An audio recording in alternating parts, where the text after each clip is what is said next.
सुन रहे हैं मुंशी प्रेमचंद की सर्वश्रेष्ठ उपन्यास गबन। अध्याय 22।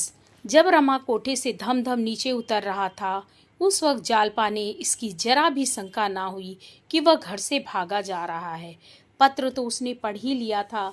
जी ऐसा झुंझला रहा था कि चलकर रमा को खूब खरी खोटी सुनाऊं। मुझसे यह छल कपट। पर एक ही क्षण में उसके भाव बदल गए। कहीं ऐसा तो नहीं हुआ है सरकारी रुपए खर्च कर डाले हों। यही बात है, रतन के रुपए सराफ को दिए होंगे। उस दिन रतन को देने के लिए शायद वे सरकारी रुपए उठा लाए थे। यह सोचकर उसे फिर क्रोध आया। यह मुझसे इतना पर्दा क्यों करते हैं? क्यों मुझसे बढ़ कर बातें करते थे? क्या मैं इतना भी नहीं जानती कि संसार में अमीर गरीब दोनों ही होते हैं? क्या सभी स्त्रियां गहनों से लदी रहती हैं? गहने ना पहनना क्या कोई पाप है? जब और ज़रूरी कामों से रुपए बचते हैं तो गहने भी बन जाते हैं। पेट और तन काट कर चोरी या बेईमानी करके तो गहने नहीं पहने जाते। क्या उन्होंने मुझे ऐसी गई गुजरी समझ लिया? उसने सोचा रमा अपने कमरे में होगा, चलकर पूछूं कौन से गहने चाहते हैं। परिस्थिति की भयंकरता का अनुमान करके क्रोध की जगह उसके मन में भय का संचार हुआ। वह बड़ी तेजी से नीचे उतरी। उसे विश्वास था वह नीचे बैठे हुए इंतजार कर रहे होंगे। कमरे में आई तो उनका पता न था। साइकिल रखी हुई थी। तुरंत दरवाजे से झांका। सड़क पर कोई नहीं। कहाँ चले गए लड़के? दोनों पढ़ने गए थे। किसको भेजे कि जाकर उन्हें बुला लाएं? उसके हृदय में एक अज्ञात संशय उद्धृत हुआ। फौरन ऊपर गई, गले का हार और हाथ का कंगन उतार कर रुमाल में बांधा। फिर नीचे उतरी, सड़क पर आकर एक तांगा लिया और कोचवान से बोली, चुंगी कचहरी चलो। वह पछता रही थी कि मैं इतनी देर बैठी क्यों रही। क्यों न गहने उतार कर तुरंत दे दिए। रास्ते में वह दोनों तरफ बड़े ध्यान से देखती जाती थी। क्या इतनी जल्द इतनी दूर निकल आए? शायद देर हो जाने के कारण वह भी आज तांगे ही पर गए हैं, नहीं तो अब तक जरूर मिल गए होंगे। तांगे वाले से बोली, क्यों जी, अभी तुमने किसी बाबूजी को तांगे पर जाते देखा? तांगे वाले ने कहा, हाँ माई जी, एक बाबू अभी इधर से ही गए हैं। जालपा को कुछ ढांढस हुआ। रमा के पहुँचते पहुँचते वह भी पहुँच जाएगी। कोचवान से बार बार घोड़ा तेज कहने को कहती। जब वह दफ्तर पहुंची तो 11 बज गए थे। कचहरी में सैकड़ों आदमी इधर उधर दौड़ रहे थे। किससे पूछे, ना जाने वह कहाँ बैठते हैं। सहसा एक चपरासी दिखलाई दिया। जालपा ने उसे बुलाकर कहा, सुनो जी, जरा बाबू रमानाथ जी को तो बुला लाओ। चपरासी बोला, उन्हीं को बुलाने तो जा रहा हूँ, बड़े बाबू ने भेजा है। क्या आप उनके घर से ही आई हैं? जालपा, हाँ, मैं तो घर ही से आ रही हूँ। अभी 10 मिनट हुए वह घर से चले हैं। चपरासी, यहाँ तो नहीं आए? जालपा बड़े असमंजस में पड़ी। वह यहाँ भी नहीं आए, रास्ते में भी नहीं मिले, तो फिर गए कहाँ? उसका दिल बांसों उछलने लगा, आंखें भर भर आने लगी। वहाँ बड़े बाबू के सिवा वह और किसी को ना जानती थी। उससे बोलने का अवसर कभी ना पड़ा था, पर इस समय उसका संकोच गायब हो गया। भय के सामने मन के और सभी भाव दब जाते हैं। चपरासी से बोली, जरा बड़े बाबू से कह दो। नहीं, चलो मैं ही चलती हूँ, बड़े बाबू से कुछ बातें करनी है। जालपा का ठाट बाट और रंग ढंग देखकर चपरासी रोब में आ गया। उल्टे पांव बड़े बाबू के कमरे की ओर चला। जालपा उसके पीछे पीछे हो ली। बड़े बाबू खबर पाते ही तुरंत बाहर निकल आए। जालपा ने कदम आगे बढ़ाकर कहा, क्षमा कीजिए बाबू साहब, आपको कष्ट हुआ। वह 15-20 मिनट हुए घर से चले, क्या अभी तक यहाँ नहीं आए? रमेश, अच्छा, आप मिसेस रमानाथ हैं? अभी तो यहाँ नहीं आए, मगर दफ्तर के वक्त सैर सपाटे करने की तो उसकी आदत ना थी। जालपा ने चपरासी की ओर ताकते हुए कहा, मैं आपसे कुछ अर्ज करना चाहती हूँ। रमेश, तो चलो अंदर बैठो, यहाँ कब तक खड़ी रहोगी? मुझे आश्चर्य है, वह गए कहाँ? कहीं बैठे शतरंज खेल रहे होंगे। जालपा, नहीं बाबूजी, मुझे ऐसा भय हो रहा है कि वह कहीं और ना चले गए हों। अभी 10 मिनट हुए, उन्होंने मेरे नाम एक पुर्जा लिखा था, जेब से टटोल कर। जी हाँ, देखिए, वह पुर्जा मौजूद है। आप उस पर कृपा रखते हैं तो कोई पर्दा नहीं। उनके जिम्मे कुछ सरकारी रुपए तो नहीं निकलते? रमेश ने चकित होकर कहा। क्यों, उन्होंने तुमसे कुछ नहीं कहा? जालपा, कुछ नहीं, इस विषय में कभी एक शब्द भी नहीं कहा। रमेश, कुछ समझ में नहीं आता। आज उन्हें 300 रुपये जमा करना है।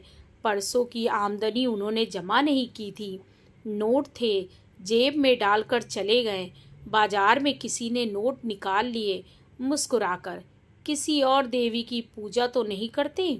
जालपा का मुख लज्जा से नत हो गया। बोली, अगर यह ऐब होता तो आप भी उस इल्ज़ाम से ना बचते। जेब से किसी ने निकाल लिए होंगे। मारे शर्म के मुझसे कहा ना होगा। मुझसे जरा भी कहा होता तो तुरंत रुपए निकाल कर दे देती। इसमें बात की क्या थी? रमेश बाबू ने अविश्वास के भाव से पूछा, क्या घर में रुपए हैं? जालपा ने निशंक होकर कहा, 300 चाहिए ना, मैं अभी लिए आती हूँ। रमेश, अगर वह घर पर आ गए हों तो भेज देना। जालपा आकर तांगे पर बैठी और कोचवान से चौक चलने को कहा। उसने अपना हार बेच डालने का निश्चय कर लिया। यों उसकी कई सहेलियां थीं जिनसे उन्हें रुपए मिल सकते थे। स्त्रियों में बड़ा स्नेह होता है। पुरुषों की भांति उनकी मित्रता केवल पान तक ही सीमित नहीं हो जाती। मगर अवसर नहीं था। सर्राफे में पहुंचकर वह सोचने लगी, किस दुकान पर जाऊं? भय हो रहा था कहीं ठगी ना जाऊं। इस सिरे से उस सिरे तक चक्कर लगा आई, किसी दुकान पर जाने की हिम्मत ना पड़ी। उधार वक्त भी निकला जाता था। आखिर एक दुकान पर एक बूढ़े सर्राफ को देखकर उसका संकोच कुछ कम हुआ। सर्राफ बड़ा घाघ था। जालपा की झिझक और हिचक देखकर समझ गया, अच्छा शिकार फंसा। जालपा ने हार दिखाकर कहा, आप इसे ले सकते हैं? सर्राफ ने हार को इधर उधर देखकर कहा, मुझे 4 पैसे की गुंजाइश होगी तो क्यों ना ले लूँगा, माल चोखा नहीं है। जालपा, तुम्हें लेना है इसलिए माल चोखा नहीं है, बेचना होता तो चोखा होता। कितने में लोगे? सर्राफ, आप ही कह दीजिए। सर्राफ ने 350 दाम लगाए और बढ़ते बढ़ते 400 तक पहुंचा। जालपा को देर हो रही थी, रुपए लिए और चल खड़ी हुई। जिस हार को उसने इतने चाव से खरीदा था, जिसकी लालसा उसे बाल्यकाल में ही उत्पन्न हो गई थी, उसे आज आधे दामों बेचकर उसे जरा भी दुख नहीं हुआ, बल्कि गर्वमय हर्ष का अनुभव हो रहा था। जिस वक्त रमा को मालूम होगा कि उसने रुपए दे दिए हैं, उसे कितना आनंद होगा। कहीं दफ्तर पहुंच गए हों तो बड़ा मज़ा हो, यह सोचती हुई वह फिर दफ्तर पहुंची। रमेश बाबू उसे देखते हुए बोले, क्या हुआ, घर पर मिले? जालपा, क्या अभी तक यहाँ नहीं आए? घर तो नहीं गए। यह कहते हुए उसने नोटों का पुलिंदा रमेश बाबू की तरफ बढ़ा दिया। रमेश बाबू नोटों को गिनकर बोले, ठीक है, मगर वह अब तक कहाँ है? अगर ना आना था तो एक खत लिख देते।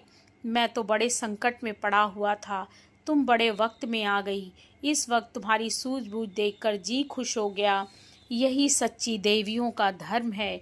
जालपा फिर तांगे पर बैठकर घर चली तो उसे मालूम हो रहा था, मैं कुछ ऊंची हो गई हूँ। शरीर में एक विचित्र स्फूर्ति दौड़ रही थी। उसे विश्वास था वह आकर चिंतित बैठे होंगे। वह जाकर पहले उन्हें खूब आड़े हाथों लेगी और खूब लज्जित करने के बाद यह हाल कहेगी। लेकिन जब घर पहुंची तो रमानाथ कहीं पता न था। जागेश्वरी ने पूछा, कहाँ चली गई थी इस धूप में? जालपा, एक काम से चली गई थी। आज उन्होंने भोजन नहीं किया, ना जाने कहाँ चले गए। जागेश्वरी, दफ्तर गए होंगे। जालपा, नहीं, दफ्तर नहीं गए, वहां से एक चपरासी पूछने आया था। यह कहती हुई वह ऊपर चली गई, बचे हुए रुपए संदूक में रखे और पंखा झलने लगी। मारे गर्मी के देह फूकी जा रही थी, लेकिन कान द्वार की ओर लगे थे। अभी तक उसे इसकी जरा भी शंका ना थी कि रमा ने विदेश की राह ली है। 4 बजे तक तो जालपा को विशेष चिंता ना हुई, लेकिन ज्यों-ज्यों दिल ढलने लगा, उसकी चिंता बढ़ने लगी। आखिर वह सबसे ऊंची छत पर चढ़ गई। हालांकि उसके जीर्ण होने के कारण कोई ऊपर नहीं आता था और वहां चारों तरफ नजर दौड़ाई, लेकिन रमा किसी तरह से आता दिखाई ना दिया। जब संध्या हो गई और रमा घर ना आया तो जालपा का जी घबराने लगा। कहाँ चले गए? वह दफ्तर से घर आए बिना कहीं बाहर ना जाते थे, मगर किसी मित्र के घर होते तो क्या अब तक ना लौटते? मालूम नहीं जेब में कुछ है भी या नहीं। बेचारे दिन भर से ना मालूम कहाँ भटक रहे होंगे। वह फिर पछताने लगी कि उनका पत्र पढ़ते ही उसने क्यों ना हार निकाल कर दे दिया। क्यों दुविधा में पड़ गई। बेचारे शर्म के मारे घर ना आते होंगे। कहाँ जाएं, किससे पूछें? चिराग जल गए तो उससे ना रहा गया। सोचा शायद रतन से कुछ पता चले। उसके बंगले पर गई तो मालूम हुआ आज तो वह इधर आए ही नहीं। जालपा ने उन सभी पार्कों और मैदानों को छान डाला जहाँ रमा के साथ वह बहुधा घूमने आया करती थी, और 9 बजते बजते निराश लौट आई। अब तक उसने अपने आंसुओं को रोका था, लेकिन घर में कदम रखते ही जब उसे मालूम हो गया अब तक वह नहीं आए, तो वह हताश होकर बैठ गई। उसकी यह शंका अब दृढ़ हो गई कि वह जरूर कहीं चले गए। फिर भी कुछ आशा थी, शायद मेरे पीछे आए हों और फिर चले गए हों। जाकर जागेश्वरी से पूछा, वह घर आए थे अम्मा जी? जागेश्वरी, यार दोस्तों में बैठे हुए कहीं गपशप कर रहे होंगे। घर तो सराय है, 10 बजे घर से निकले थे, अभी तक पता नहीं। जालपा, दफ्तर से घर आकर तब वो कहीं जाते थे, आज तो आए ही नहीं। कहिए तो गोपी बाबू को भेज दूं, जाकर देखे कहाँ गए हैं। जागेश्वरी, लड़के इस वक्त कहाँ देखने जाएंगे, उनका क्या ठीक है। थोड़ी देर और देख लो, फिर खाना उठाकर रख देना, कोई कहाँ तक इंतज़ार करे। जालपा ने इसका कुछ जवाब ना दिया। दफ्तर की कोई बात उससे से ना कही। जागेश्वरी सुनकर घबरा जाती और उसी वक्त रोना पीटना मच जाता। वह ऊपर जाकर लेट गई और अपने भाग्य पर रोने लगी। रह रहकर चित्त ऐसा विकल होने लगा मानो कलेजे में सूल उठ रहा हो। बार बार सोचती, अगर रात भर ना आए तो कल क्या करना होगा। जब तक कुछ पता ना चले कि वह किधर गए, तब तक कोई जाए तो कहाँ जाए। आज उसके मन में पहली बार स्वीकार किया कि यह सब उसी की करनी का फल है।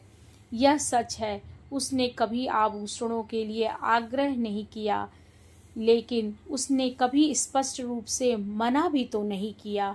अगर गहने चोरी चले जाने के बाद इतनी अधीर ना हो गई होती तो आज यह दिन क्यों आता। मन की इस दुर्बल अवस्था में जालपा ने अपने भार से अधिक भाग अपने ऊपर लेने लगी। वह जानती थी रमा रिश्वत लेता है, नोच खसोट कर रुपए लाता है, फिर भी कभी उसने मना नहीं किया। उसने खुद क्यों नहीं अपनी कमली के बाहर पांव लाया, क्यों उसे रोज सैर सपाटे की सूझती थी। उपहारों को ले लेकर वह क्यों फूली ना समाती थी। इस जिम्मेदारी को भी इस वक्त जालपा अपने ही ऊपर ले रही थी। रमानाथ ने प्रेम के वश होकर उसे प्रसन्न करने के लिए ही तो सब कुछ करते थे। युवकों का यही स्वभाव है। फिर उसने उनकी रक्षा के लिए क्या क्यों उसे यह समझ ना आई कि आमदनी से ज़्यादा खर्च करने का दंड एक दिन भोगना पड़ेगा। अब उसे ऐसी कितनी ही बातें याद आ रही थी जिनसे उसे रमा के मन की विकलता का परिचय पा जाना चाहिए था। पर उसने कभी उन बातों की ओर ध्यान न दिया। जालपा इन्हीं चिंताओं में डूबी हुई ना जाने कब तक बैठी रही। जब चौकीदारों की सीटियों की आवाज़ उसके कानों में आई तो वह नीचे जाकर जागेश्वरी से बोली, वह अब तक नहीं आए, आप चलकर भोजन कर लीजिए। जागेश्वरी बैठे बैठे झपकियां ले रही थी। चौंक कर बोली, कहाँ चले गए थे? जालपा, वह तो अब तक नहीं आए। जागेश्वरी, अब तक नहीं आए? आधी रात तो हो गई होगी। जाते वक्त तुमसे कुछ कहा भी नहीं? जालपा, कुछ नहीं। जागेश्वरी, तुमने तो कुछ नहीं कहा। जालपा, मैं भला क्यों कहती? जागेश्वरी, तो मैं लाला जी को जगाऊं? जालपा, इस वक्त जगा कर क्या कीजिएगा? आप चलकर कुछ खा लीजिए ना। जागेश्वरी, मुझसे अब कुछ ना खाया जाएगा। ऐसा मनमौजी लड़का है कि कुछ कहा ना सुना, ना जाने कहाँ जाकर बैठ गया। कम से कम कहला तो देता कि मैं इस वक्त ना आऊँगा। जागेश्वरी फिर लेट रही, मगर जालपा उसी तरह बैठी रही। यहाँ तक कि सारी रात गुजर गई, पहाड़ सी रात, जिसका एक एक पल एक एक वर्ष के समान कट रहा था। अध्याय 23। एक सप्ताह हो गया। रमा का कहीं पता नहीं। कोई कुछ कहता है, कोई कुछ। बेचारे रमेश बाबू दिन में कई कई बार आकर पूछ जाते हैं। तरह तरह के अनुमान हो रहे हैं। केवल इतना ही पता चलता है कि रमानाथ 11 बजे रेलवे स्टेशन की ओर गए थे। मुंशी दयानाथ का ख्याल है, यद्यपि वे इसे स्पष्ट रूप से प्रकट नहीं कर रहे थे, कि रमा ने आत्महत्या कर ली। ऐसी दशा में यही होता है। इसकी कई मिसालें उन्होंने खुद आंखों से देखी हैं। सास और ससुर दोनों ही जालपा पर सारा इल्जाम थोप रहे हैं। साफ साफ कह रहे हैं इसी के कारण उसके प्राण गए। इसने उसका नाको दम कर दिया। पूछो, थोड़ी सी तो आपकी आमदनी, फिर तुम्हें रोज सैर सपाटे, दावत और तवाजे की क्यों सूझती थी? जालपा पर किसी को दया नहीं आती, कोई उसके आंसू नहीं पोंछता। केवल रमेश बाबू उसकी तत्परता और सद्बुद्धि की प्रशंसा करते हैं, लेकिन मुंशी दयानाथ की आंखों में उस कृत्य का कुछ मूल्य नहीं। आग लगाकर पानी लेकर दौड़ने से कोई निर्दोष नहीं हो जाता। एक दिन दयानाथ वाचनालय में लौटे तो मुंह लटका हुआ था। एक तो उनकी सूरत यूं ही मुहर्रमी थी, उस पर मुंह लटका लेते थे तो कोई बच्चा भी कह सकता था कि इनका मिजाज बिगड़ा हुआ है। जागेश्वरी ने पूछा, क्या है, किसी से कहीं बहस हो गई क्या? दयानाथ, नहीं जी, इन तकस्सों के मारे हैरान हो गया। जिधर जाओ उधर लोग नोचने दौड़ते हैं। ना जाने कितना कर्ज ले रखा है। आज तो मैंने साफ कह दिया, मैं कुछ नहीं जानता, मैं किसी का देनदार नहीं हूँ। जाकर मेम साहब से मांगो। इसी वक्त जालपा आ गई। ये शब्द उसके कानों में पड़ गए। इन 7 दिनों में उसकी सूरत ऐसी बदल गई थी कि पहचानी ना जाती थी। रोते रोते आंखें सूज आई थीं। ससुर के ये कठोर शब्द सुनकर तिलमिला उठी। बोली, जी हाँ, आप उन्हें सीधे मेरे पास भेज दीजिए। मैं उन्हें या तो समझा दूंगी या उनके दाम चुका दूंगी। दयानाथ ने तीखे होकर कहा, क्या दे दोगी तुम? हजारों का हिसाब है। 700 तो एक ही सर्राफ के हैं। अभी के पैसे दिए हैं तुमने? जालपा, उसके गहने मौजूद हैं, केवल 2-4 बार पहने गए हैं। वह आए तो मेरे पास भेज दीजिएगा, मैं उसकी चीज़ें वापस कर दूंगी। बहुत होगा, 10-5 रुपए तवांग के ले लेगा। यह कहती हुई वह ऊपर जा रही थी कि रतन आ गई और उसे गले से लगाती हुई बोली, क्या अब तक कुछ पता नहीं चला? जालपा को इन शब्दों में स्नेह और सहानुभूति का एक सागर उमड़ता हुआ जान पड़ा। यह गैर होकर इतनी चिंतित है और यहाँ अपने ही सास ससुर हाथ धोकर पीछे पड़े हुए हैं। इन अपनों से गैर के अच्छे आंखों में आंसू भरकर बोली, अभी तो कुछ पता नहीं चला बहन। रतन, यह बात क्या हुई? कुछ तुमसे तो कहा सुनी नहीं हुई। जालपा, नहीं, जरा भी नहीं, कसम खाती हूँ। उन्होंने नोटों के खो जाने का मुझसे जिक्र ही नहीं किया। अगर इशारा भी कर देते तो मैं रुपए दे देती। जब वह दोपहर तक नहीं आए और मैं खोजती हुई दफ्तर गई, तब मुझे मालूम हुआ कुछ नोट खो गए हैं। उसी वक्त जाकर मैंने रुपए जमा कर दिए। रतन, मैं तो समझती हूँ किसी से आंखें लड़ गई। 10-5 दिन में आप पता लग जाएगा। यह बात सच ना निकले तो जो कहो दूँ। जालपा ने हक पकाकर पूछा, क्या तुमने कुछ सुना है? रतन, नहीं, सुना तो नहीं, पर मेरा अनुमान है। जालपा, नहीं रतन, मैं इस पर जरा भी विश्वास नहीं करती। यह बुराई उनमें नहीं है, और चाहे जितनी बुराइयां हों, मुझे उन पर संदेह करने का कोई कारण नहीं है। रतन ने हंसकर कहा, इस कला में ये लोग निपुण होते हैं, तुम बेचारी क्या जानो। जालपा दृढ़ता से बोली, अगर वह इस कला में निपुण होते तो हम भी हृदय को परखने में कम निपुण नहीं होते। मैं इन्हें नहीं मान सकती। अगर वह मेरे स्वामी थे तो मैं भी उनकी स्वामिनी थी। रतन, अच्छा चलो, कहीं घूमने चलती हो? चलो तुम्हें कहीं घुमा लाएं। जालपा, नहीं, इस वक्त तो मुझे फुर्सत नहीं है। फिर घर वाले यूं ही प्राण लेने पर तुले हुए हैं, तब तो जीता ही ना छोड़ेंगे। किधर जाने का विचार है? रतन, कहीं नहीं, जरा बाजार तक जाना था। जालपा, क्या लेना है? रतन, जौहरियों की दुकान पर 1-2 चीज देखूंगी। बस मैं तुम्हारे जैसा कंगन चाहती हूँ। बाबूजी ने भी कई महीने के बाद रुपए लौटा दिए। अब खुद तलाश करूंगी। जालपा, मेरे कंगन में ऐसे कौन से रूप लगे हैं? बाजार में उससे बहुत अच्छे मिल सकते हैं। रतन, मैं तो उसी नमूने का चाहती हूँ। जालपा, उस नमूने का तो बना बनाया मुश्किल से मिलेगा, और बनवाने में महीनों का झंझट। अगर सब्र ना आता हो तो मेरा ही कंगन ले लो, मैं फिर बनवा लूंगी। रतन ने उछलकर कहा, वाह, अपना कंगन दे दो तो क्या कहना है? मूसलो ढोल बजाऊं? 600 का था ना? जालपा, हाँ, था तो 600 का, मगर महीनों सर्राफ की दुकान की खाक छाननी पड़ी थी। जड़ाई तो खुद बैठकर करवाई थी। तुम्हारे खातिर दे दूंगी। जालपा ने कंगन निकालकर रतन के हाथों में पहना दिए। रतन के मुख पर एक विचित्र गौरव का आभास हुआ, मानो किसी कंगाल को पारस मिल गया हो। यही आत्मिक आनंद की चरम सीमा है। कृतज्ञता से भरे हुए स्वर से बोली, तुम जितना कहो उतना देने को तैयार हूँ। तुम्हें दबाना नहीं चाहती। तुम्हारे लिए यही क्या कम है कि तुमने इसे मुझे दे दिया। मगर एक बात है, अभी मैं सब रुपए ना दे सकूंगी। अगर 200 रुपए फिर दे दूँ तो कुछ हर्ज है? जालपा ने साहसपूर्ण कहा, कोई हरज नहीं, जी चाहे कुछ भी मत दो।